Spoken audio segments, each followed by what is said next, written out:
When the Law Society of Upper Canada decided to sponsor a one-day workshop on basic problems in evidence, the response was somewhat larger than was anticipated, and the program was therefore subsequently repeated. The workshops took the form of a lecture followed by a panel discussion in each of the morning and afternoon sessions. The panel discussions were, however, a little out of the ordinary. They consisted of a number of short TV scenarios, each of them followed by a panel discussion examining the various evidentiary problems that arose. In the second workshop, the panels were switched around a little so as to give some variety in opposing views. Both sessions were recorded on videotape, and these programs are an edited version of the discussions of the evidentiary problems arising from the simulated courtroom scenarios. I do not think you will find many clear-cut answers to these fairly common problems. What you will find are discussions of some basic but extremely important principles from which solutions are suggested. This program is designed primarily for the legal profession, though we hope that others will be interested and will perhaps gain some insight into the workings of this aspect of the legal system and the way in which the law tries to reconcile conflicting interests. For the lawyers in particular, citations and references will be given for cases and materials mentioned should they wish to make a note of them. There were in total 4 panels, of which 2 each discussed separately half of the fact situations. On the first day, chairing panel number 1 was the Honourable Mr. Justice Edson Haines of the Supreme Court of Ontario. With him appeared Mr. William Poole, QC, practicing in London, Ontario, and a member of the Ontario Law Reform Commission, and Professor Hugh Silverman, QC, a practitioner of many years' standing, and now Professor of Law at the University of Windsor. Chairing panel number 2 was the Honourable Mr. Justice Thomas Zuber of the Supreme Court of Ontario, and with him were Mr. Clay Powell, QC, Counsel in the Ministry of the Attorney General of Ontario, and Professor Desmond Morton, QC, who is both a practitioner and a law professor at the University of Toronto. Mr. Justice Zuber also chaired the first panel on the second day's program, and appearing with him on that occasion were Mr. Justice Frank Weatherston of the Supreme Court of Ontario, and again Professor Hugh Silverman. Mr. Justice Haines chaired the last panel, again with Mr. Clay Powell and Professor Morton as the panelists. As a result of the editing, panel discussions do not always appear in the order in which they were presented. The second problem illustrates the difference between hearsay statements and non-hearsay statements. Statements offered to prove that they were made in order to explain the effect they had upon the hearer are not hearsay. It is only if they are offered for the truth of the contents of what was said that a hearsay problem arises. The panels discussed difficulties in trying to get in self-serving, self-supporting statements, as well as the use of statements and conduct that go to explain a state of mind. In a civil assault case? No, sir, I did not. Why did you not go to the police to complain about this incident? Well, frankly, sir, I was scared. Would you tell the court, why were you scared? Well, he had told a friend that if I went to the police or anything like that, then, you know, he'd get my wife the same way he got me. Your Honor, I object to that evidence. It's clearly inadmissible. It's hearsay evidence, and I'm unable to test it. Your Honor, I propose to call Mr. Jones. Mr. Jones is the witness who my client has just referred to.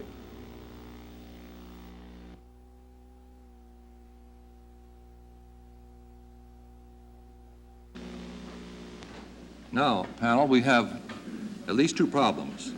This is really a kind of a double hearsay. That is, the accused told Jones something, and Jones told the plaintiff. Now, Mr. Poole, what do you think of that? Well, I think that it's I think you're right, Mr. Chairman. I think it's hearsay, and I agree with you that it's really hearsay on hearsay. I think it might also be objectionable because it's self-serving. But I think that the real question, as you mentioned before, is we must ask ourselves the question in this modern day of relaxing the rules, and I think we do, we have to ask ourselves the question, is this evidence relevant? And if it is there any technique which we, as practicing counsel at the bar, can get it in? And I'd like to, if I may for a moment, repeat what Dr. Mewett said this morning, that the hearsay rule, in my judgment, is misunderstood by most lawyers and most courts in the province. Some say that the hearsay rule is that a witness cannot testify what someone else told them. And that's not the hearsay rule, and as far as I know, never has been.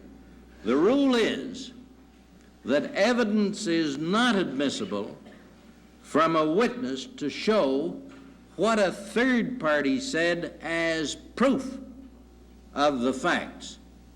And if you want to look up that rule, it's the Christie case which Dr. Mewett quoted, and the best definition was given by Sir John Simon. But such evidence, as in this videotape, I was afraid, he told a friend of mine, that if I ever dared lay a charge against him, my wife would get it. This can be admissible, in my judgment, nothing to do with hearsay, but for another reason. And there was a case just mentioned by Dr. Mewett this morning, and it was a 1956 case of the Judicial Council, Subramanian versus the Director of Public Prosecutions. And if I might just give the fact situation briefly, Mr. Chairman, it was this. It was a case arising from Malaysia, and police arrested a native who was carrying ammunition which was against the law. And during the course of the trial, the accused said, the reason I was carrying the ammunition is because I was beset upon by a pack of terrorists.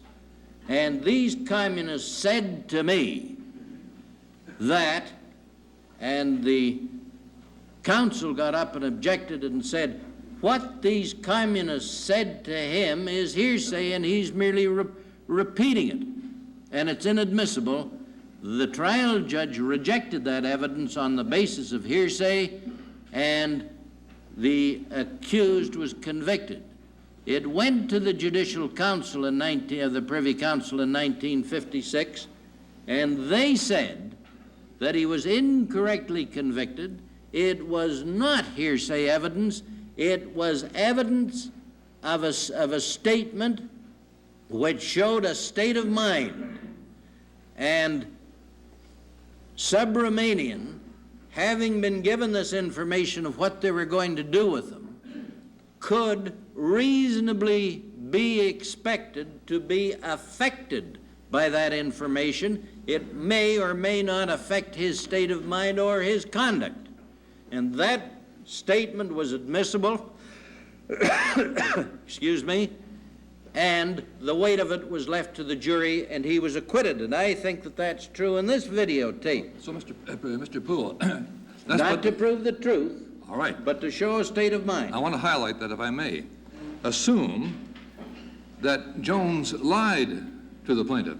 Does it matter whether he lied or told the truth, so long as the plaintiff believed him? I don't think it matters. I don't think it matters whether he lied or not.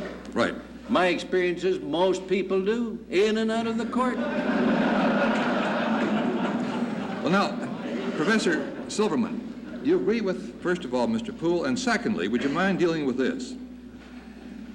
That would the ruling be different if it were asked in cross-examination rather than an examination in chief? Well, I agree to this extent that it is double hearsay and it's self-serving, but as to whether or not it shows a state of mind, I wouldn't be prepared to accept that. I'd want to test that. I agree with the objection, and it is really self-serving because he says he's afraid. All right, that's fine. But when he goes a little further and he says, well, he, the defendant, told a friend of mine that if I ever dared lay a charge against him, my wife would get it the same way that I got it. Well, it really is double hearsay at that point, and while a statement might be admitted to show that something was said, surely it's not evidence of the truth of the statement. No one suggested it.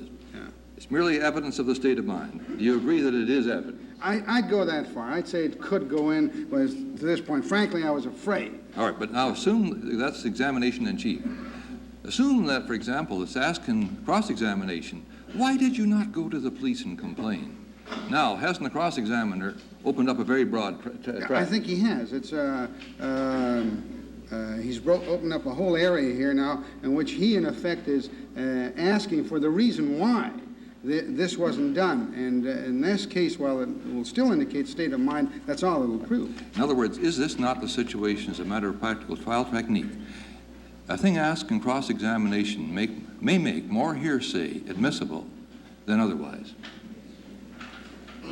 Isn't that so? Well, it looks like that from the position I've taken anyway. I think it is, because once the cross-examiner attacks his credibility and starts down that path, then that dialogue between the accused or the witness and the cross-examiner starts to broaden, because the witness now is explaining his position, explaining his attitude, and the reasons for it. But does it matter in this particular case, and you'll notice how we threw this into the script. Your Honor, I propose to call Mr. Jones, who is the witness that my client has just referred to. Is that essential for the purpose of allowing in this evidence that he proposed to call Mr. Jones? What do you think, Mr. Poole? Well, of course, I take the position that lawyers shouldn't, when they're assessing the evidence or preparing for a case, shouldn't start off with the hearsay rule and find out whether they can get the evidence in one of the exceptions. Hearsay, as I understand it, only has to do with the truth. And if you're getting in a statement which has nothing to do with the truth, and you're not bringing it in to establish the truth of the statement, you can likely get it in for some other reason. And in this case, I suggest state of mind. May I give you an example? In the 1955 Blue lectures on evidence by the Law Society, John Robinette gives this example in a negligence case, which I think is a good one. A woman was injured by being let off a train, and a witness said, the conductor said to her, "This is your station." It was objected to because it was hearsay. They didn't call the conductor. He may have been in Quebec or some other foreign place. They objected to it as being hearsay, and as Mr. Robinette said, had nothing to do with hearsay because they weren't bringing in or attempting to adduce it because it was the truth. It wasn't the truth. It was a false statement. That's why she got hurt. He opened the door to let her out. It had gone by the station. That was admissible by showing the circumstances at the time to corroborate her story that when she stepped off the train, she'd every expectation of standing on the platform. She was out in the prairie someplace, down around Picton. Well, Mr. Poole, as a matter of trial technique, assume the evidence goes in as evidence of his state of mind. Does it matter if Jones is not called? Would you at least call Jones and tender him as a witness? Yes, if I could get him. As a matter of fact, what I'd do is I like to gather up all the witnesses I can, whether they're relevant or not, and just parade them in. Sheer force of numbers will tire out the judge. Well, then if Jones... So I'd get Jones. And if Jones were dead, would you call evidence to show that he is dead? No. Why? I would think that would be final enough for me. Well, before we leave this last one, when Jones is called, is not... Excuse me, when Jones is called, up or into the court? When he's called horizontally and arrives in court, is this evidence not also admissible then as to animus on the part of the defendant? Yes, I think it very well might be, but what I was thinking about when you were posing that question was the answer of the Irishman who was overheard to remark when he was about to be hanged, "This is sure as hell going to teach me an awful lesson." Professor, do you want to add anything to that? No, not after that. We'll go on to...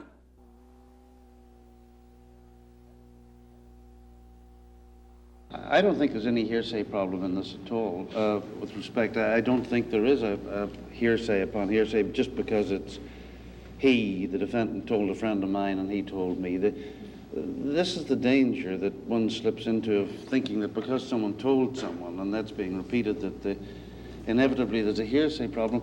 Really, as I see it, this answer is I didn't go to the police because I was scared that my wife would get it from him just as I got it from him. Now, in other words, the man is swearing that he was frightened of something happening to his wife if he went to the police, and that's all. Now, it doesn't really matter here. I mean, suppose the friend was telling a lie. That is, suppose the defendant never said a thing about his wife. Suppose the friend was being malicious and the friend went to him and said, "You better be careful because the defendant's making threats against you and your wife." It would still be a perfectly valid explanation for not going to the police if he believed it. So you've got him there, you can cross-examine him, he's under oath. The only question is, were you genuinely frightened? Did you have reason not to go to the police?